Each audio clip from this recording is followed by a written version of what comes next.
Kitabu cha Joshua mriango wa mrongo miri gonya Bwana aking'amba Joshua nena na Israeli uambe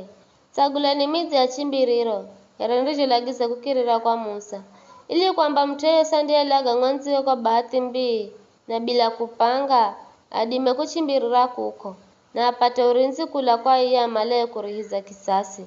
cha kilatso ye mtanda chimbirira mzi mwenga kaiza midzi na andaima mviri wa muriango azeleze kwa watumia wo mudzi gonya manda muhala mang'wangize mo mudzini mamupe atuna aisha ngana yamale kurihiza kisasi cha kila saki mtua atumia kamanda ng'wamboze ng'walagi wakukala walaga ng'wanziwe kwa bahati mbii na bila kukala na kisasi ko nyuma andasala kaiza mudzi huo hata ndiho rungarara mbere za mtungana na hukumiwe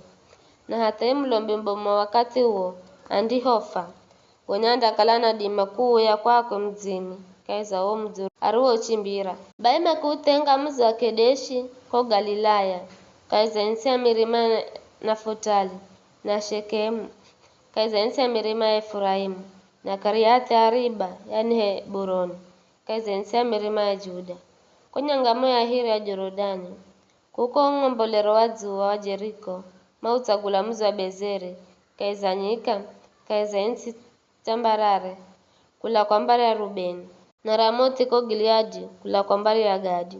na Golani ko Bashani kula kwa mbari ya Manase. Hii ndio mizi iliyotsagulwa kwa watu wa Israeli oseni na kwa watu wa jini maishio kahi yao ili kwamba mtu yeyote andiyelaga ng'wanziwe kwa bahati mbii apate kuchimbirira kuko na asife kwa mkono wa iya amale kurihiza kisasi cha kilatso tandiho imambere za mtunganano kuhukumiwa.